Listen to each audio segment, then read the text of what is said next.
नमस्कार प्यारे बच्चों, कैसे हो भी। उम्मीद करता हूँ स्वस्थ होंगे। आपकी स्टडी है वो बेहतरीन चल रही होगी। अभी आपके कमेंट्स विजिबल करता हूँ भाई। अभी आपके कमेंट्स विजिबल करता हूँ।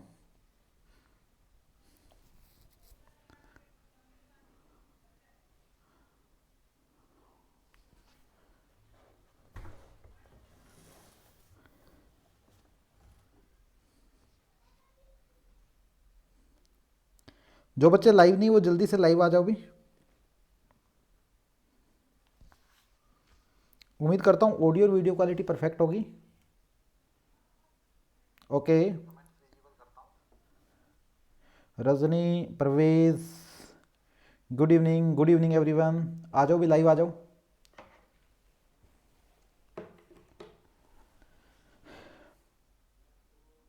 आ जाओ, लाइव आ जाओ। जो बच्चे लाइव नहीं वो जल्दी से लाइव आ जाओ।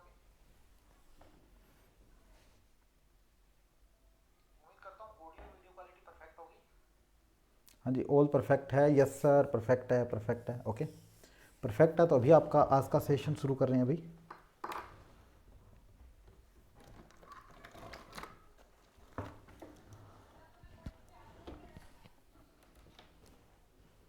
चलिए भाई, आज का बेहतरीन सा सेशन आप सबके बीच लेकर मैं प्रस्तुत हूँ।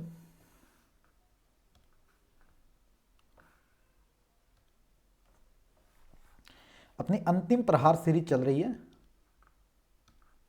अपनी अंतिम प्रहार सीरीज चल रही है। इस प्रहार सीरीज का मीनिंग क्या है? इस प्रहार सीरीज का मीनिंग यही है कि यहाँ पर हम जो प्रीवियस ईयर के टॉपिक वाइज एमसीक्यूज हैं, जो प्रीवियस ईयर के topic wise MCQs, previous year के किसके? सीटेट साइंस के। सीटेट साइंस के टॉपिक वाइज एमसीक्यूज हम यहाँ पर कर रहे हैं।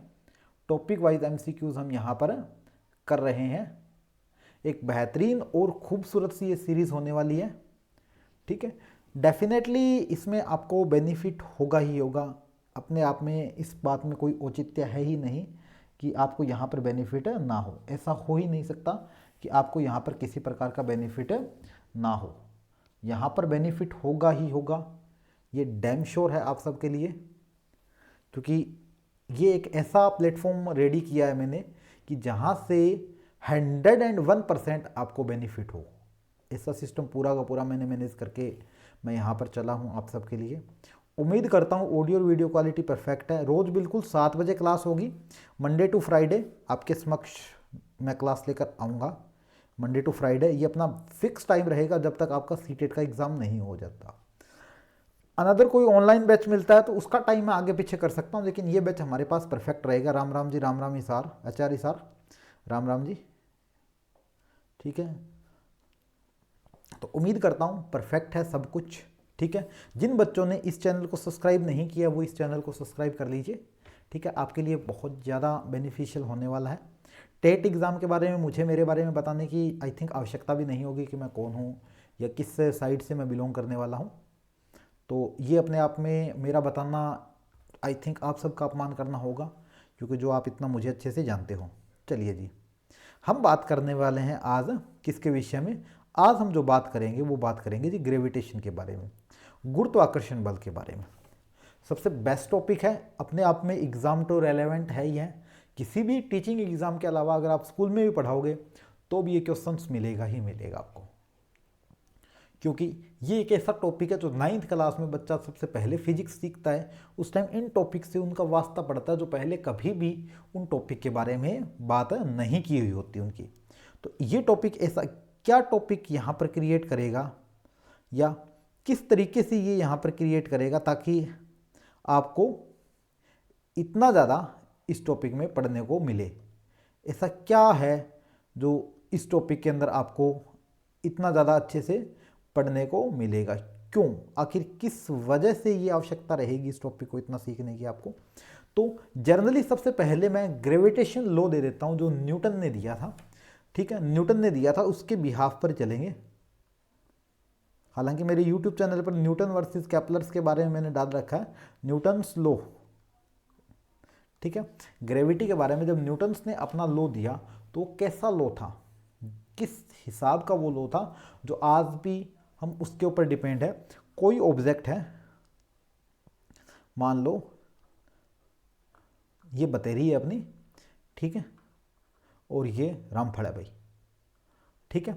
बतेरी का मास कितना m है, ठीक है, और रामफल का मास क्या है, m कैपिटल है। इन दोनों के बीच में डिस्टेंस क्या है भाई, d। इन दोनों के बीच में क्या है, डिस्टेंस है। क्लियर है, ये अपने आप में है सिस्टम इसका।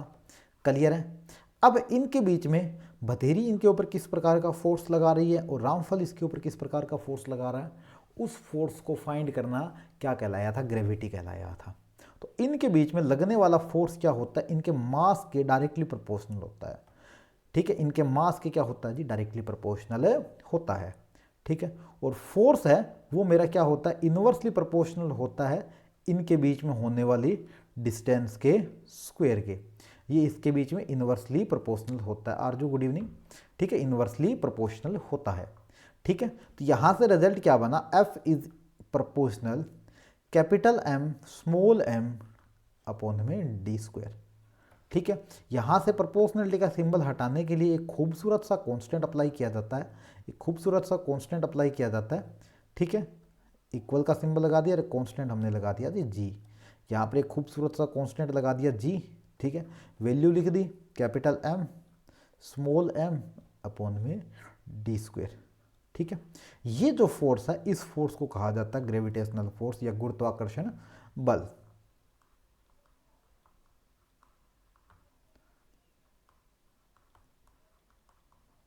गुरुत्वाकर्षण बल या फिर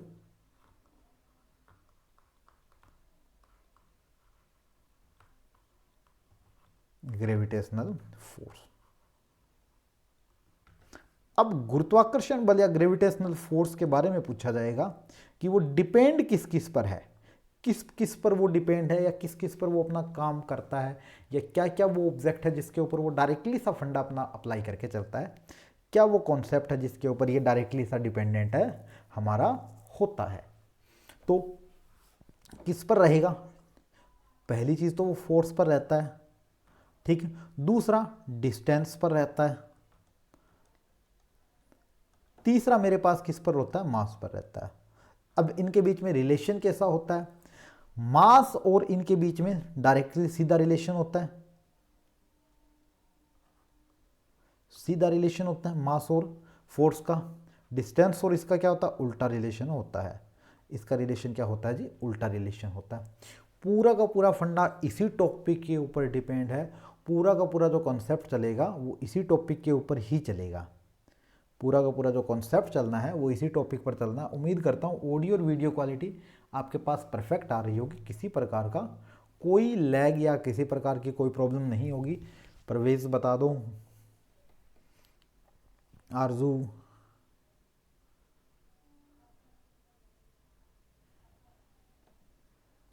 आगे बढ़े भाई। बिल्कुल भाई बिल्कुल, चलिए जी आगे बढ़ते हैं। इस स्क्रीन का आप स्क्रीनशॉट ले लेना क्योंकि ये आपको नोट्स में नहीं मिलेगी, ये आपको नोट्स में नहीं मिलेगी। इसके अलावा सारी जो कॉन्सेप्ट है वो आपको नोट्स में मिलेगा ही मिलेगा। चलिए जी, आज का फर्स्ट क्वेश्चन आपकी स्क्रीन के ऊपर आ चुका है। आज का बेहतरीन सा पहला क्वेश्चन आपकी स्क्रीन के ऊपर आ चुका है। जस्ट होल्ड डाउन, मैं नेटवर्क चेक कर लूँ, मुझे ऐसा क्यों लग रहा है कि नेटवर्क में लैग आया है। नहीं, परफेक्ट चल रहा है भाई कनेक्शन आज तो। कोई ओहो, अभी जस्ट ही आया है, no data. Okay,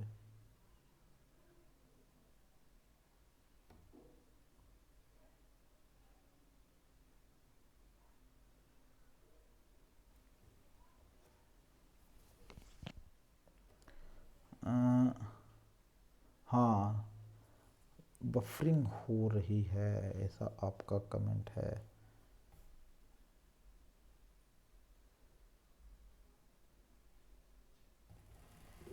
just hold down, एक सेकंड रुको जी, एक सेकंड रुको।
आई थिंक आप परफेक्ट हैं। स्टूडियो रिकनेक्ट सक्सेसफुली, ओके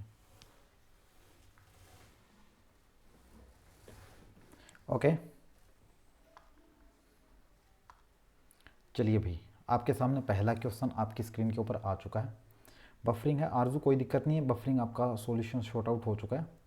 मैंने खुद अभी जाके दोबारा से उसको ठीक किया है। इसार गुड है, HR इसार ओके।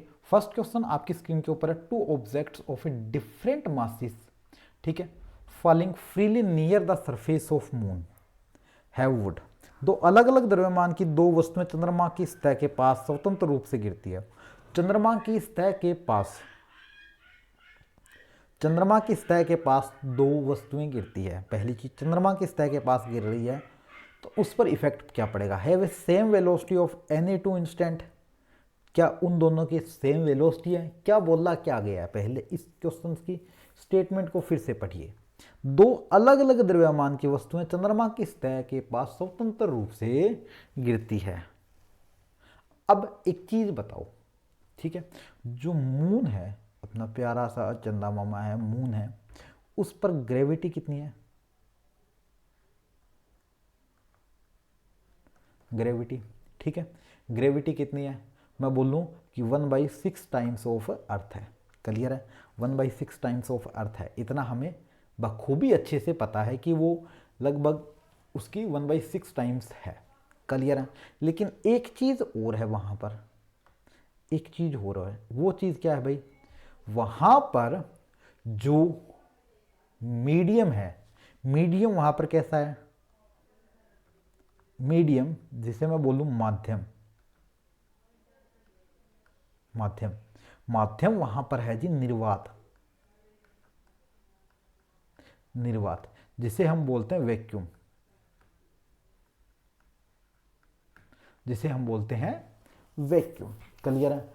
अब वैक्यूम है। अब सोचो, ये एक बिल्डिंग है, बुर्ज खलीफा है, तेनों घुमादा बुर्ज खलीफा थे, ठीक है, बुर्ज खलीफा है। और ये है कहाँ पर? ये मून पर बना दी भाई। अपने साइंस वाले गुरुजी ने मून पर बुर्ज खलीफा का निर्माण कर दिया। क्लियर है? बुर्ज खलीफा का निर्माण हमने कहाँ पर कर दिया जी? मून पर कर दिया। हमने बुर्ज खलीफा का निर्माण किया है मून पर। ठीक है जी, बिल्कुल जी, मून पर कर दिया, कोई दिक्कत है ही नहीं। अब ये तो है एक व्यक्ति, ठीक है, मतलब धापली है अपने पास, बतेरी मान लो, ठीक है, और ये अपना रड़दू है भाई, रड़दू है। बेवफा सा हमने धोखा दिया, रड़दू ने इसको धक्का दे दिया नीचे। क्लियर है? इस साइड से मैं खड़ा था, मैंने एक कागज को नीचे फेंक दिया। अब धापली का वजन कितना है, मतलब उसका मास कितना है? मान लो 100 kg है, और इसका कितना है? 0.5 ग्राम है। अब ये दोनों ऑब्जेक्ट अर्थ से बिल्कुल सेम टाइम में नीचे आएंगे। मान लो 5 मिनट्स धापली को नीचे आने में लगा, उतना ही 5 मिनट्स इस कागज़ को नीचे आने में लगा। बट अर्थ के केस में तो ऐसा अलग होता है ना, अपोजिट होता है। अर्थ के केस में तो ऐसा अपोजिट होता है। अब ठीक है, अर्थ के केस में तो ऐसा अपोजिट होता है। तो क्यों होता है अर्थ के केस में ऐसा अपोजिट? क्यों? क्योंकि यहां पर क्या है? माध्यम प्रेजेंट होता है, माध्यम होता है, मीडियम होता है। मीडियम कौन सा? एयर मीडियम प्रेजेंट होता है, एयर मीडियम प्रेजेंट होता है। और ग्रेविटी की भी इसकी क्या होती है? ज़्यादा होती है। ग्रेविटी भी इसकी ज़्यादा होती है। इस वजह से ये ऑब्जेक्ट थोड़ा सा जल्दी नीचे आता। परंतु यहाँ पर बात किसकी बोली गई है? यहाँ पर बात मून की बोली गई है। तो मून में कुछ भी होता तो वो एक सीक्वेंसली धीरे धीरे करके सारा एक साथ नीचे आता। क्लियर है? तो इस आधार पर इसका क्या होगा? हैव ए सेम वेलोसिटीज, मतलब time speed, time same time में वो नीचे आ रहा है। इसका मतलब क्या है कि उसकी वेलोसिटी भी क्या है? सेम है। क्लियर है? सेम है उसकी वेलोसिटी भी। तो इसका आंसर निकल जाएगा जी ए। उम्मीद करता हूँ समझ में आया होगा। दूसरा क्वेश्चन बिल्कुल जी बिहार से, मोस्टली बिहार से हैं स्टूडेंट्स मेरे पास। ठीक है, the value of acceleration due to gravity. Acceleration due to gravity, हमने एक जी का रिलेशन थोड़ी देर पढ़ा था। वो जी का रिलेशन क्या था? जी एम अपॉन में डी स्क्वायर था। क्लियर है? ये था जी इस एफ के इक्वल। मैं बात कर रहा हूँ अर्थ के केस में, मैं बात कर रहा हूँ अर्थ के केस में। क्लियर है? तो अर्थ के ऊपर फोर्स की वैल्यू क्या होगी? अर्थ के ऊपर फोर्स की होगी mass of earth up into A. Put कर दो, capital M small A is equal to G small M capital M upon में डी स्क्वेयर। ठीक है जी, कोई दिक्कत है ही नहीं, किसी के दिक्कत तो हमें कभी होती ही नहीं। तो एम से कैपिटल एम कैंसिल आउट हो जाएगा, बिल्कुल जी, कैपिटल एम हमारा यहाँ पर क्या हो जाएगा? कैंसिल आउट हो जाएगा। बचेगा क्या? A is equal to G small M upon में D square, small M upon में डी स्क्वेयर। इस ए को यहाँ पर मैंने क्या कहा? जी कहा। ठीक है, इस ए को मैंने यहाँ पर क्या कहा? जी कहा। तो जी लिख दूं मैं इसको, is equal to this. Clear है जी? ये जी क्या है? इसको बोलते हैं एक्सेलेरेशन, तो बोलते हैं एक्सेलेरेशन। ए का मतलब एक्सेलेरेशन होता है, जी को मैंने दे दिया एक्सेलेरेशन ड्यू टू, इस जी के केस में ले रहा हूं ये, due to gravity. Acceleration due to gravity, acceleration due to gravity. Clear है जी? अब इस जी के वैल्यू अर्थ के ऊपर कितनी होती है? वो होती है 9.8। अर्थ के ऊपर कितनी होती है? 9.8। एक्सेलेरेशन की यूनिट क्या होती है जी? एक्सेलेरेशन की यूनिट होती है मीटर इनवर्स सेकंड स्क्वायर। ये एक्सेलेरेशन की वैल्यू होती है। ठीक है, अब क्वेश्चन दिया, क्या दिया? The acceleration due to gravity, the acceleration due, the value of acceleration due to gravity, इसका आंसर पूछा गया है। ठीक है, the same as equator a pole, pole और इक्वेटर पे कभी भी ये सेम नहीं होती। ठीक है, कभी भी ये सेम नहीं होती। पोल पे लिस्ट नहीं होती, पोल पर हमेशा ही क्या होती है? ज्यादा होती है। जो पोल है इस पोल पर क्या होगी? ज्यादा होगी, ज्यादा होगी। इक्वेटर पर क्या होगी? कम होगी। क्लियर है? तो इसने ऑप्शन तो यही है कि लिस्ट ऑन इक्वेटर, इक्वेटर पर क्या है? कम है। ठीक है, इक्वेटर पर कम है। तो इसका आंसर क्या निकल जाएगा जी? इसका खूबसूरत सा आंसर निकल जाएगा सी। क्लियर है? ओके, जो बच्चे नए हैं वो इस चैनल को सब्सक्राइब जरूर कर लीजिएगा। अपने आंसर देने में अपना टाइम लगाइए, ना कि पर्सनल बातें करने में। ठीक है, परवेज, आरजू, ठीक है, इन चीज़ों को साइड में हटके अपनी माइंड को पूरा का पूरा टॉपिक के ऊपर कंसंट्रेट कीजिए, ताकि इससे आपको प्रॉफिट मिले। क्लियर है? जिन बच्चों ने क्लास को लाइक नहीं किया है अब तक क्लास को लाइक कर दीजिए, और जो बच्चे आज फर्स्ट टाइम इस चैनल के साथ जुड़े हैं वो प्लीज़ रिक्वेस्ट है आप इस चैनल को सब्सक्राइब कर लीजिएगा, क्योंकि आपको यहाँ पर डेली क्वेश्चंस की प्रैक्टिस करवाई जाएगी जो PYQ रहेंगे सीटेट के। क्लियर है? देखो भाई, नेक्स्ट क्वेश्चन क्या दे रखा है? It's okay. The gravitational force between two object is F. दो ऑब्जेक्ट के बीच में, एक ऑब्जेक्ट ये है, दूसरा ऑब्जेक्ट मेरा ये है, इनके बीच में जो फोर्स लग रहा है वो ये लग रहा है। इट्स ओके, फोर्स मेरा क्या लग रहा है जी? एफ लग रहा है। बोथ द मास हैवन विदाउट चेंजिंग, मास तो मेरा क्या है? मास मेरा क्या है? मास को मैंने यहां पर क्या कर दिया? कांस्टेंट कर दिया जी, कांस्टेंट कर दिया। ठीक है, मास हमने कोई चेंज नहीं किया। Changing the distance between them the gravitational force. अब इसने क्या कहा है? दो वस्तुओं के बीच में लगने वाला बल क्या है? एफ है। दोनों वस्तुओं के द्रव्यमान और उनके बीच की दूरी को बिना आधा, दूरी द्रव्यमान उनके बीच की दूरी को बदले बिना आधा कर दिया जाता है। तो गुरुत्वाकर्षण बल पर क्या इफेक्ट पड़ेगा? ये बोला गया है कि distance changes distance between them. ठीक है, both are halved without changing. Half का जिक्र इसने कहाँ किया है भाई? Both objects halved without changing the distance between them the gravitational force would be. दो वस्तुओं के बीच में एफ जो द्रव्यमान के बीच की दूरी को बदले बिना, दूरी को बदला नहीं है, उसके मास को क्या कर दिया है जी? हमने यहां पर आधा कर दिया है। मास को क्या कर दिया? मास को यहां पर हाफ किया है। मास को हमने क्या किया? हाफ किया। अब मास को मैंने क्या किया? हाफ किया। मास को मैंने क्या कर दिया जी? आधा कर दिया। फोर्स का फॉर्मूला क्या था? F is equal to mg upon में डी स्क्वेयर। अब मैं मास को यहां पर हाफ कर रहा हूं, तो मास को मैंने क्या कर दिया? आधा कर दिया जी। ठीक है, g m/2 ठीक है, और m/2 अपॉन में डी स्क्वेयर। रिजल्ट क्या आया जी, जी m अपॉन में 4d²। क्लियर है। इसका मतलब f इज इक्वल टू 1/4 और g m अपॉन में d²। अरे ये क्या भाई, ये वैल्यू तो मैंने अभी थोड़ी देर पहले निकाल ली है, ये देखो। तो मतलब कि f मेरा क्या हो चुका है, वो 1/4 टाइम्स ऑफ न्यू f हो चुका है। क्लियर है, न्यू f हो चुका है वो। तो इसका मतलब आंसर क्या आ गया जी, इसका मतलब आंसर आ गया ए आंसर मेरे पास आ गया। ये रिलेशन है जी इस पूरे के पूरे क्वेश्चन का। चलिए, थर्ड क्वेश्चन हो चुका है, फोर्थ क्वेश्चन आपकी स्क्रीन पर है। जो बच्चे इस चैनल में नए हैं, जिन्होंने चैनल को सब्सक्राइब नहीं किया, उनसे विनम्र निवेदन है कि वो उस चैनल को सब्सक्राइब कर लें। देन आपसे विनम्र निवेदन है कि जिन बच्चों ने क्लास को लाइक नहीं किया, वो प्लीज़ बाय रिक्वेस्ट है क्लास को लाइक कर लीजिए। आपके कमेंट्स विजिबल है मेरे आगे, कुछ भी चीज़ पूछना चाहो तो आप पूछ सकते हो। क्वेश्चन नंबर देख के जरूर लिखा करो आरजू कि ये कौन से का, जैसे सजिया ने दिया है कि थर्ड का ए आएगा, तो वैसे ही आप लिखो। बाई ए, ठीक है, whirling stones try to strings in a horizontal circular path, the strings break the stones. मतलब एक लड़का है, एक तार को से बांधकर क्षैतिज वृत्ताकार पथ में घुमा रहा है। यदि डोरी टूट जाती है तो स्टोन, लड़का एक तार से बंधे पत्थर को क्षैतिज वृत्ताकार पथ में घुमा रहा है, तो अगर डोरी टूट जाए तो क्या होगा। मतलब कि यहाँ पर कई बार हम ऐसा करते हैं ना कि यहाँ पर एक व्यक्ति खड़ा है, एक बच्चा खड़ा है, वो अपने चारों ओर ऐसे एक डोरी को घुमा रहा है। पत्थर है, मान लो मैंने क्या किया, यहाँ पर बांधा, इसको मैं ऐसे घुमा रहा हूँ, ऐसे घुमा रहा हूँ छत के सर के ऊपर।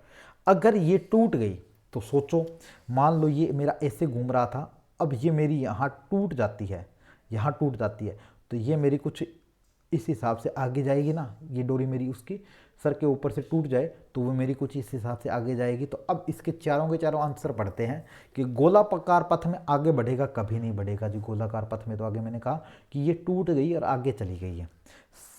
सीन की ओर एक सीधी रेखा में बढ़ेगा, एक सीधी रेखा में जाता तो ये कुछ इस तरीके से जाता ना। सीधी रेखा में अगर ये गमन करता तो कुछ ये इस तरीके से चलता जी, सीधी रेखा में तो कुछ ऐसे जाता। तो सीधी रेखा में तो बिल्कुल भी नहीं गया है जी।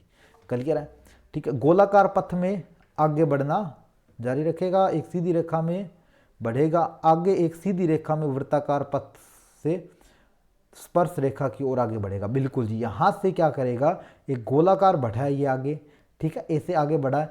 इस पॉइंट पर क्या हुआ, इस पॉइंट पर करेंगे तो यहाँ पर एक स्पर्श बिंदु बनाया ना, स्पर्श रेखा, मतलब उस गोला को टच करके अगर आगे बढ़ाएं दोनों साइड तो स्पर्श रेखा के अंदर बढ़ता है। फोर्थ आंसर क्या है, will move along a straight lines perpendicular to the. Perpendicular का मीनिंग है कि यहाँ से ये चीज़ ऐसे जाना, ऐसा तो नहीं गया ये तो ऐसे ही गया ना आगे जाके। तो इसका आंसर क्या आया जी, इसका आंसर सी आया। सी इसका क्या आ गया जी, राइट आंसर बनता है। सी इसका क्या बनता है जी, राइट आंसर बनता है। उम्मीद करता हूँ परफेक्ट है, किसी बच्चे को कोई दिक्कत नहीं है, ठीक है। डी नहीं आएगा जी, सी आएगा। चलिए, क्वेश्चन फिफ्थ आपकी स्क्रीन पर है। N object is put 1 by 1 in A 3 liquids having densities. अब डेंसिटीज के बारे में बोला गया, तो डेंसिटी का फॉर्मूला क्या होता है। डेंसिटी मास अपॉन में वॉल्यूम होता है। मतलब कि ठीक है, मास अपॉन में वॉल्यूम इसका फॉर्मूला होता है। क्लियर है, मास अपॉन में वॉल्यूम होता है, ठीक है। अब घनत्व का पूछा गया है, घनत्व का फॉर्मूला क्या होता है। घनत्व का फॉर्मूला होता है जी द्रव्यमान, ये ठीक है, द्रव्यमान बटे में इसका वॉल्यूम आ जाता है, ठीक है। वॉल्यूम को बोलते हैं, जो भी बोलते हैं यार, मेरे ध्यान नहीं है वॉल्यूम का, ठीक है, ये हो जाता है। क्लियर है, तो ये बोला गया जी। अब बोला गया an object float with 19,211 37 part of their are volume inside the liquid of a density d1 d2 d3। अब इसने क्या कहा गया है, कि एक का तो 19% हिस्सा बाहर है, एक का 211% हिस्सा बाहर है, एक का 37% हिस्सा बाहर है, तैर रहा है पानी से। अब तैरने का मीनिंग क्या होता है? तैरने का मीनिंग क्या होता है? जैसे अब मैं बात करूं कि तैरने का मीनिंग क्या है। अगर ये वाटर है, इसमें टोटल H2O भरा हुआ है, इसमें कोई ऑब्जेक्ट डाला गया जी, इसमें कोई ऑब्जेक्ट कोई भी चीज़ डाली है, ठीक है, वो अगर डूब जाता है, ठीक है, डूब गया वो उसके अंदर, ठीक है, अगर वो क्या गया, डूब गया उसके अंदर, डूब गया, तो इसका मतलब क्या है कि ये ऑब्जेक्ट ए था ना, तो इस ए ऑब्जेक्ट की डेंसिटी कम थी किससे? वाटर से, ठीक है। ऐसा ही होगा क्या? बताओ भाई, जल्दी से बताओ, ऐसा ही होगा क्या? अरे भाई, इस ए की डेंसिटी क्या H2O से कम थी क्या, जिस वजह से ये डूब गया? नहीं भाई, इसकी डेंसिटी क्या थी, इस ए की डेंसिटी क्या थी, ज़्यादा थी किससे? H2O से, ठीक है। ऐसा हुआ क्या? जल्दी बताओ। दोनों रिलेशन आपके सामने है, दोनों के दोनों रिलेशंस आपके सामने हैं। अभी मैं इरेज कर देता हूँ, ठीक है। बताओ, इन दोनों में से कौन सा रिलेशंस परफेक्ट है? जल्दी बताओ भाई, इन दोनों में से कौन सा रिलेशन परफेक्ट है? किसकी डेंसिटी ज़्यादा है? ठीक है, किसकी डेंसिटी ज़्यादा है? आंसर करने में busy. Okay okay okay okay sir, fourth का क्वेश्चन इंग्लिश में देख लीजिए, ऑप्शन फोर्थ में सी था। हाँ, फोर्थ का सी था, वो ऑप्शन हिंदी में फोर्थ में सी दे रखा था, ओनली डी नहीं दिया हुआ था। क्लियर है? देखो भाई, जिसकी डेंसिटी क्या होगी, ज़्यादा होगी, वो पानी में डूब जाएगा। अब ये इसके अंदर डूब रहा है ना, ठीक है, डूब रहा है, तो इसकी डेंसिटी क्या है? क्या है इसकी डेंसिटी? बताओ। डूबने का मीनिंग क्या होता है? ठीक है, डूबने का मीनिंग है कि इस पानी की डेंसिटी क्या होना, ज़्यादा होना इससे, ठीक है। इसका आंसर निकलेगा ये। डेंसिटी क्या है? पानी के अंदर ये पूरा का पूरा क्या हो चुका है? डूब चुका है, ये पानी के अंदर डूब चुका है, ठीक है। और ये क्या है? तैरने वाला है, तैरने के लिए, तैरने के लिए डेंसिटी क्या होती है अभी? जिसकी डेंसिटी ज़्यादा होगी वो बाहर रहेगा, जिसकी डेंसिटी ज़्यादा होगी वो क्या रहेगा जी? बाहर रहता है। जिसकी डेंसिटी क्या होती है? ज़्यादा रहती है, वो बाहर रहता है। बिल्कुल जी। अब बाहर कौन सा है? इसने क्या बोला है कि आयतन के भाग में तैरता, निम्नलिखित में से कौन सा कथन सही है? ठीक है, ए ये है, बी ये है, और सी ये है। क्लियर है? ए बी सी मेरे पास ऑप्शन है। क्लियर है? ए बी और सी, ठीक है। या फिर मैं बात करूं इसकी, डी की फॉर्म में दे रखा है क्या? D1 दे रखा है जी कितना? 19। D2 दे रखा है कितना? 211। और D3 दे रखा है 37। D3 कितना दे रखा है? 37 दे रखा है। क्लियर है जी? अब यहाँ से आप एक ऑब्जर्वेशन लगा सकते हो। ऑब्जर्वेशन ये लगा सकते हो कि D का कम हिस्सा बाहर है, कम हिस्सा बाहर है, उसकी डेंसिटी क्या है जी? कम है। उसके बाद में किसकी आएगी? D3 की आएगी। उसके बाद में किसकी आएगी? D2 की आएगी। उसके बाद में किसकी आएगी जी? D2 की आएगी, ठीक है। D1 D3 ऐसा कोई रिलेशन है ही नहीं भाई दिया हुआ इसमें।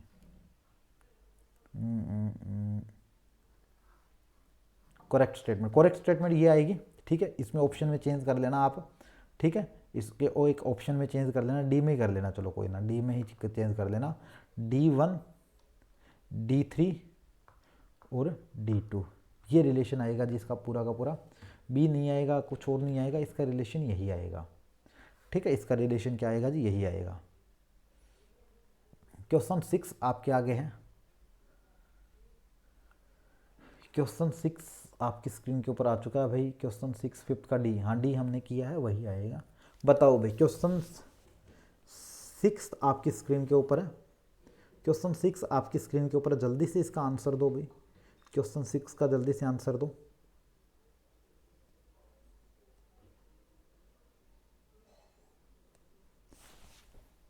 जल्दी से क्वेश्चन 6 का आंसर दे दो भाई। बिल्कुल बिल्कुल, कुछ एक बच्चे आ रहे हैं, सारे बच्चे अब भी नहीं आ रहे। In the relations of F, F का रिलेशन हमने ये किया था, F is equal to G M M upon में D square, M M upon में डी स्क्वेयर, हमने ये रिलेशन किया था। क्लियर है जी? ये रिलेशन किया था। इस जी के बारे में पूछा गया है। जी पहली चीज़ तो वहाँ पर कांस्टेंट था, कांस्टेंट था बिल्कुल जी हमारा यहाँ पर क्या था, एक कांस्टेंट क्वांटिटी थी। अवलोकन के स्थान पर जो क्या बोला गया, depends upon the value of G at a place of a observations, it is used when earth one of a two masses. क्या दो मासिस के बीच में होने वाला है, ठीक है। पृथ्वी किस सतह पर सबसे बड़ा है, द ग्रेटेस्ट सरफेस ऑफ ए अर्थ, ये तो नहीं है। अरे भाई universal constant in A nature, universal constant, इसी जी को ही तो बोला जाता है यूनिवर्सल लॉ ऑफ ग्रेविटेशन। इस जी की वजह से ही बोला जाता है क्या, यूनिवर्सल लॉ ऑफ ग्रेविटेशंस।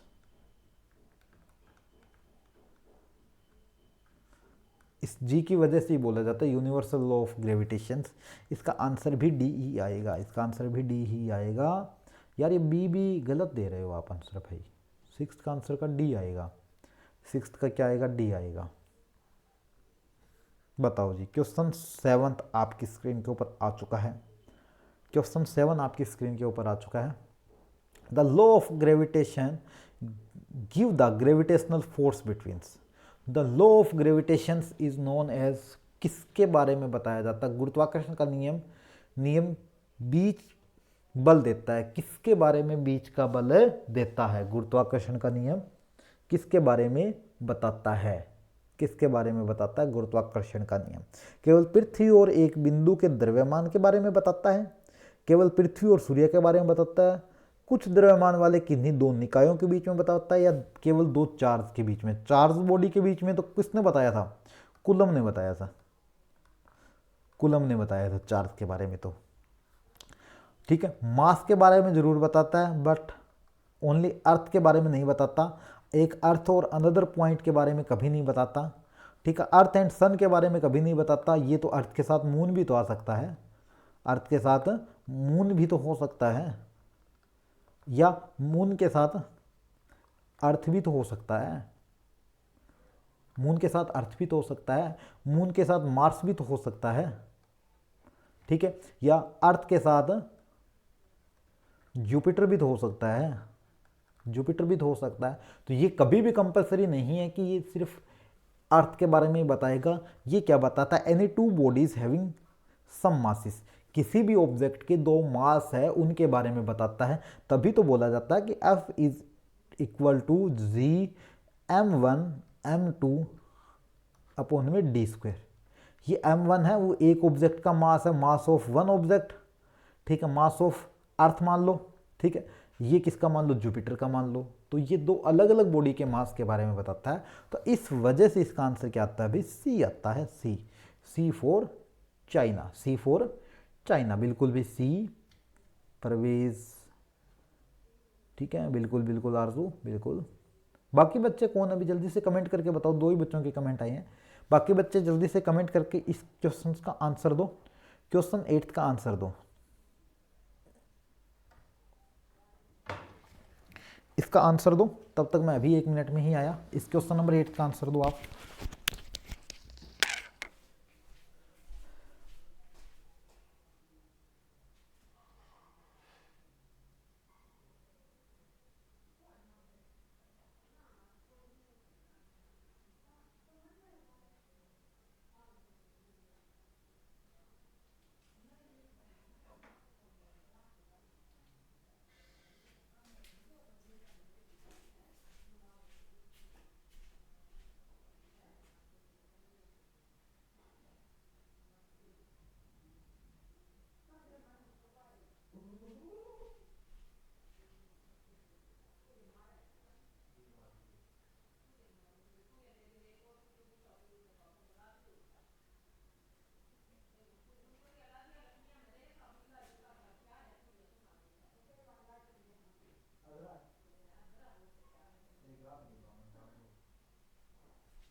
बाकी और बच्चों के कमेंट नहीं आ रहे, 8 का इन्होंने जैसे सी दिया है, दो बच्चों के HR हिसार 8 का सी।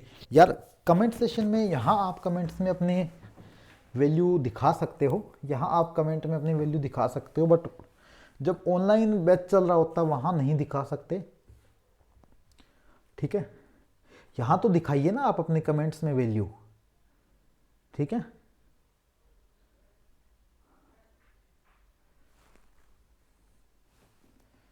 चलिए भाई, the value of G in the law of, मतलब कि F is equal to G m1 m2, F is equal to G m1 m2 upon में डी स्क्वेयर है। क्लियर है जी। तो इस जी की वैल्यू निकालो, तो F into D square upon में m1 m2 is equal to जी।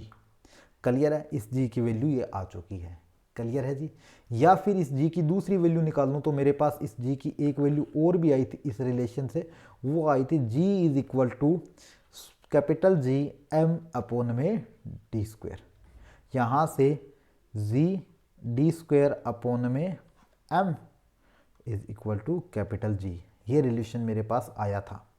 इन दोनों रिलेशन से हम क्वेश्चंस पर बढ़ेंगे। Depends upon the mass of अर्थ, क्या ये मास ऑफ अर्थ पर डिपेंड है? बिल्कुल जी नहीं है।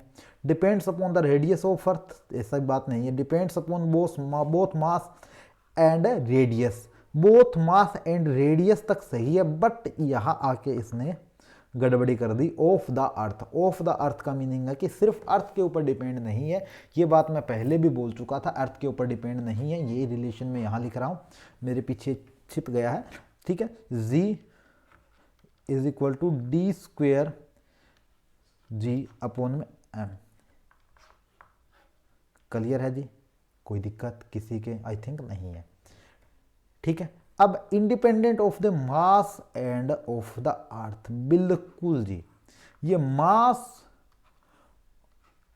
अर्थ के मास या अर्थ के रेडियस के ऊपर डिपेंड नहीं है, किसी भी प्लेनेट के बीच में होने वाली दूरी के ऊपर डिपेंड होता है। ये कभी भी डिपेंड नहीं है कि सिर्फ अर्थ के ऊपर हो, ये अनदर ऑब्जेक्ट के ऊपर भी डिपेंड हो सकता है। किसी और ऑब्जेक्ट का मास भी वहां पर मेजर किया जा सकता है, किसी और ऑब्जेक्ट का की रेडियस भी वहां पर मेजर करवाई जा सकती है।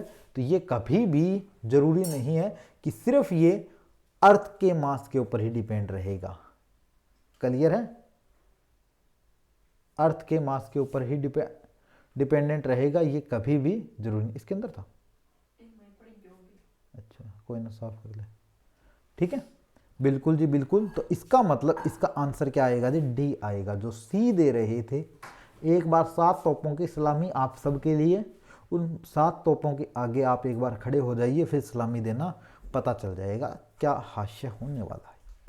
क्वेश्चन नंबर 9 आपकी स्क्रीन के ऊपर आ चुका है। खूबसूरत सा क्वेश्चन है कि the two bodies are placed at a same distance, the mass of each of two particles doubled. दोनों का मास क्या कर दिया गया है? डबल कर दिया गया है, ठीक है। और डिस्टेंस बिटवीन अनचेंज, सिर्फ चेंज किया गया मास को, ठीक है। मास क्या कर दिया गया? 2 टाइम्स कर दिया गया है, डबल कर दिया गया, ठीक है। मास को क्या कर दिया गया? 2 टाइम्स कर दिया गया है, बिल्कुल जी। तो F इज इक्वल टू, मैं ये बोल लूँ कि जी 2m इंटू 2m, m1 ले लो और इसको m2 ले लो अपॉन में डी स्क्वेयर।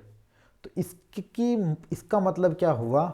इसका मतलब ये हुआ कि F इज इक्वल टू 2 और 2 4 कैपिटल Z और m1 m2 अपॉन में डी स्क्वेयर। तो ये चीज़ तो मेरी फोर्स के इक्वल थी, तो इसका मतलब F is equal to 4 times of new force के इक्वल आया, न्यू फोर्स के इक्वल आया। तो 4 times of new force, B इसका क्या बन रहा है जी? राइट आंसर बन रहा है। बी इसका क्या बन रहा है जी? बी इसका करेक्ट सा खूबसूरत सा राइट आंसर इसका बन रहा है, बिल्कुल जी। अब सारी की सारी चीज़ें परफेक्ट चल रही है आपकी, क्यों? क्योंकि आप आंसर भी अच्छे से कर रहे हो, ठीक है। इन बार ही छोड़ दी, सुबह पैरूंगा, ठीक है।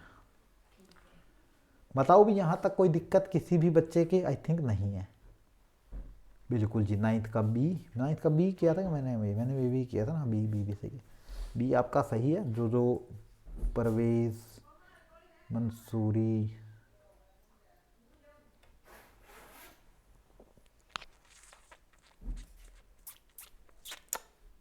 बिल्कुल भाई बिल्कुल। चलिए जी question number 10, the atmosphere is held on the earth. अर्थ का एटमोस्फियर किस प्रकार का है?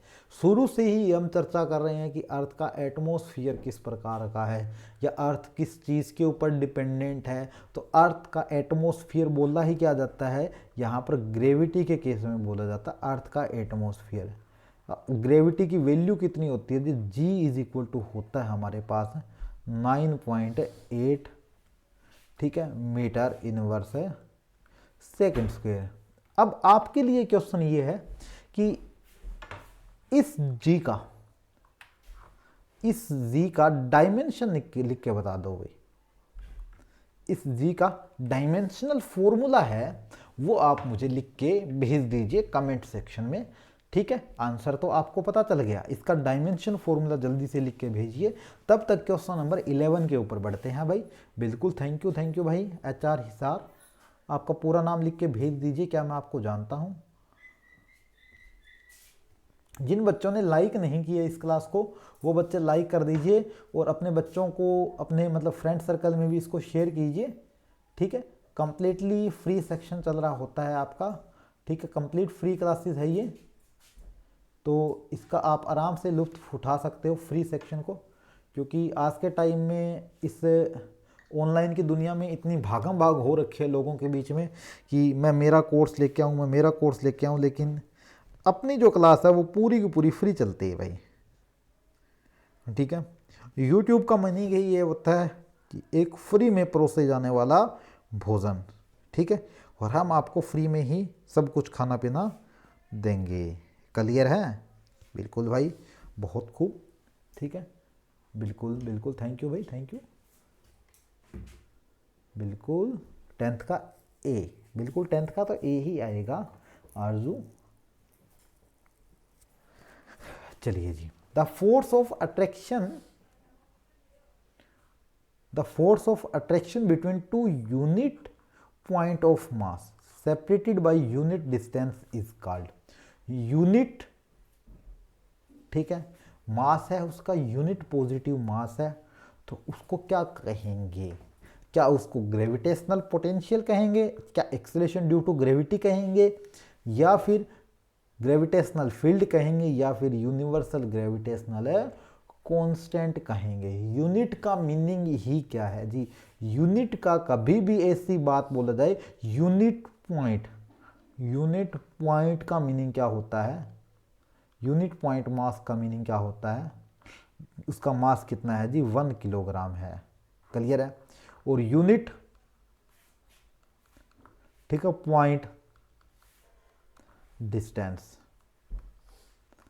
इसका मीनिंग क्या होता है? डिस्टेंस कितनी है? 1 मीटर है। क्लियर है? तो रिजल्ट क्या आया जी? F इज इक्वल टू जी, ठीक है, जी, और लगने वाला फोर्स ही तो पूछा है, फोर्स पूछा है, तो जी 1 किलोग्राम अपॉन में 1 की स्क्वायर, तो रिजल्ट क्या आया? F इज इक्वल टू जी। जी क्या था? ग्रेविटेशनल कांस्टेंट या यूनिवर्सल ग्रेविटेशनल कांस्टेंट बोलूं मैं इसको,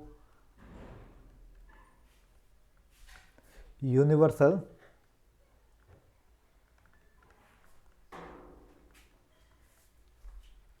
ग्रेविटेशनल कांस्टेंट होता है। तो इसका मतलब रिजल्ट क्या आया जी? Universal gravitational constant. इसका क्या आया जी? राइट आंसर आया। 11 का डी नहीं आएगा, 11 का आएगा, 11 का ए नहीं आएगा, 11 का आएगा डी, ठीक है। अब इसका डायमेंशन फॉर्मूला, अरे भाई यहाँ से आप निकाल सकते हो कि m0 L1 है और T माइनस की 2 है डायमेंशन फॉर्मूला, ठीक है। इसका डायमेंशन फॉर्मूला आप यहाँ से निकाल सकते हो, ठीक है। चलिए जी, क्वेश्चन नंबर 12 आपकी स्क्रीन के ऊपर, जल्दी से क्वेश्चन नंबर 12 का आप आंसर दे सकते हो। आपके आंसर हमारे लिए वैल्यूएबल है, जल्दी से इसका आंसर दे दो भाई, जल्दी से इसका आंसर आप दे दो। आपका आंसर हम देख रहा है।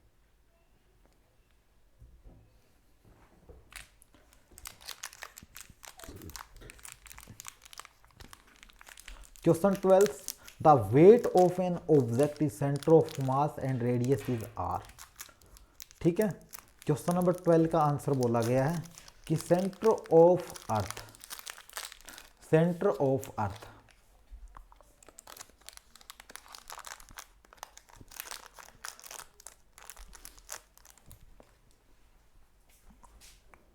सेंटर ऑफ अर्थ पे बोला गया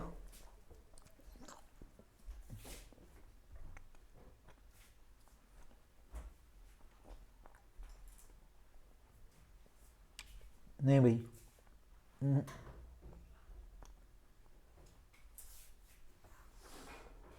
देखो भाई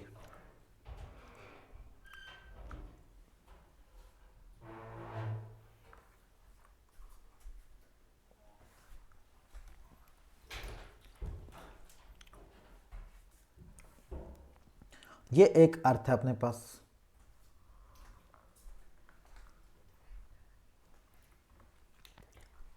इस अर्थ का सेंटर ये है, यहां पर जो जी होता है ना वो जीरो होता है, सेंटर के अर्थ में ग्रेविटी जीरो है। ठीक है, और सेंटर से ऊपर अगर हम चले जाएं आर डिस्टेंस तक, आर की वैल्यू कितनी होती है 6400 किलोमीटर। अर्थ से ऊपर अगर हम 6400 किलोमीटर बढ़ जाएंगे, ठीक है 6400 किलोमीटर ऊपर बढ़ जाएंगे तो वहां जी की वैल्यू कितनी होती है, वहां जी की वैल्यू जीरो होती है। तो अब नेक्स्ट चल रहा है उसमें, ठीक है। तो अब देखो फंडा क्या है कि किसी भी चीज का वेट क्या होता है, वेट क्या होता है, ये होता है मास इनटू जी। वेट एक मास, वेट एक फोर्स ही होता है, वेट एक फोर्स ही होता है जो अर्थ पर लगता है।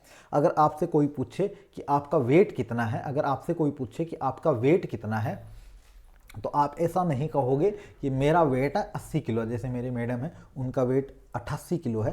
तो ये बात नहीं है कि उनका वेट 88 किलो है, वो उनका मास 88 किलो है। जस्ट ए जोक है, ये कोई सीरियस नहीं है। आपने देखा भी होगा मेरे इंस्टाग्राम वगैरह पे उनकी फ़ोटोज़, तो 88 किलो के तो कतई नहीं है, ठीक है। और जिक्र भी मत करना उनके आगे, अदरवाइज 88 किलो का मुझे बना देंगे वो पीट पीट के, ठीक है भाई।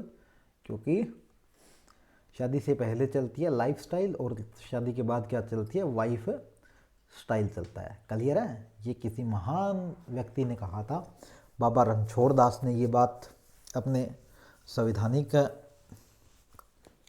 निकाय में ये बात उस ज़माने में बोली गई थी, बाबा रणछोड़ दास ने, ठीक है। तो बिल्कुल भाई बिल्कुल, ठीक है। तो अब देखो, जैसे मान लो कि मैडम का वेट कितना है 90 मान लो, चलो 90 मान लिया जी। तो 90 उसका मास है और ग्रेविटी कितनी है अप्रोक्सीमेट आप 10 ले लो, ग्रेविटी आप अप्रोक्सीमेट 10 ले लो। तो जो उसका वेट कितना हो गया, लगभग 900 मीटर, 900 क्या आया 900 किलोग्राम, ठीक है, मीटर इनवर्स स्क्वायर हो गया, मीटर इनवर्स स्क्वायर हो गया। क्लियर। या मैं बोलूं कि 900 न्यूटन हो गया उसका क्या वेट, 900 न्यूटन हो गया उसका वेट। इतना जी उसका क्या हो चुका है, वेट हो चुका है। तो अब वेट है वो किस पर डिपेंड हुआ, सीधी सी बात है इस जी पर डिपेंड हुआ। और जी सेंटर में कितनी है, इस जी सेंटर में कितनी है, जीरो है। तो ये भी कितना आएगा, जीरो ही आएगा। आंसर क्या आएगा इसका, जीरो ही आएगा। किसी बच्चे के यहाँ तक कोई दिक्कत, पढ़ के आनंद की अनुभूति हो रही है या नहीं हो रही? बिल्कुल भाई, पढ़ के आनंद की अनुभूति तो हो ही रही होगी, इतना तो मैं आपसे लगा ही सकता हूँ आइडिया कि आराम से आनंद की अनुभूति तो हमें हो ही रही है। बिल्कुल भाई, सबके चेहरे पे स्माइल आ गई, ठीक है। अब तो वही होगा जो मंजूर खुदा होगा। क्या हुआ, तो 8 मिनट की हो रही है। देखो क्वेश्चन नंबर 13 आपकी स्क्रीन के ऊपर है। An object wait is 10 Newton in air, immerse from A water 8 Newton's, ठीक है। अब जो क्वेश्चंस बचे हुए हैं, अब मैं सिर्फ आपके कमेंट्स लूँगा, ठीक है। अब ये 13 से लेके 20 तक के जो क्वेश्चन है ये आपके लिए होमवर्क है, ठीक है। ये आपके लिए होमवर्क है, ठीक है भाई, ये आपके लिए होमवर्क है। आंसर मैं डाल दूंगा आपके ग्रुप के अंदर, आंसर मैं इसके ग्रुप के अंदर कल डाल दूंगा, अपने चेक कर लेना, ग्रुप में इनके आंसर डाल दूंगा मैं, ठीक है। 13 से लेके 20 क्वेश्चन आपके लिए होमवर्क है। कल जो अपनी क्लास होनी है वो होनी है किस टाइम पर, 7 PM पर, ठीक है। 13 से 20 क्वेश्चन तक ये आपके लिए होमवर्क रहेगा भाई, ठीक है। मैं क्लास को ओवर कर रहा हूँ अब, ठीक है, ठीक है भाई। 13 से लेके 20 तक आपका होमवर्क है, 13 से लेके 20 क्वेश्चन है वो आपका होमवर्क है। कोई डाउट आए तो आप मेरे पास मैसेज कर देना। सैटरडे को एक डाउट सेशन ले लेंगे, सैटरडे को एक डाउट सेशन ले लेंगे, उस डाउट सेशन में सारा का सारा कॉन्सेप्ट हम अच्छे से क्लियर कर देंगे भाई, कोई दिक्कत किसी के आएगी ही नहीं, ठीक है भाई। जिस भी बच्चे ने चैनल को सब्सक्राइब नहीं किया है वो इस चैनल को सब्सक्राइब कर लें। विनम्र निवेदन है मेरे बच्चे कि चैनल को सब्सक्राइब कर लेना, क्योंकि एक नंबर ऐसा होता है सब्सक्रिप्शंस जो हमें एक मोटिवेशन दिलाता है भाई, वो हमें एक मोटिवेशन दिलाता है। इसकी जो क्लास नोट्स है वो आपके ग्रुप में अभी इमीडिएटली ही सेंड हो जाएंगे। आपको पता ही है कि जैसे ही क्लास ख़त्म होती है तो मैं आपके ग्रुप में आपके पास है इसके नोट्स मैं भेज देता हूँ, ठीक है। तो वो आपको वहाँ पर सारे के सारे नोट्स आपको मिल जाएंगे। तो मिलेंगे कल सेम टाइम सेम जगह, टाइम क्या है 7 PM है, 7 PM मिलेंगे कल सेम टाइम सेम जगह इसी अपने खूबसूरत से प्लेटफॉर्म 3D साइंस के साथ। तब तक अपना ख्याल रखिए, सुरक्षित रहिए, बड़ों का सम्मान कीजिए और छोटों से प्यार कीजिए। Thank you everyone and thanks to all. Class को शेयर जरूर कर देना मेरे बच्चे जो रिकॉर्डेड सेशन में देख रहे हैं। प्लीज़ अपने कमेंट्स जरूर करना, आपके कमेंट्स हमारे लिए वैल्यूएबल होते हैं। तो thank you everyone and thanks to all.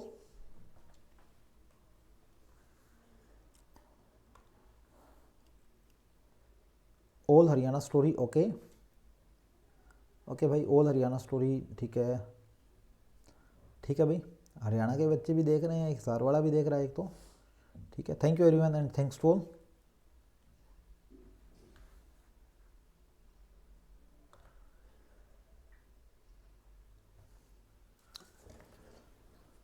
हाँ हाँ हाँ।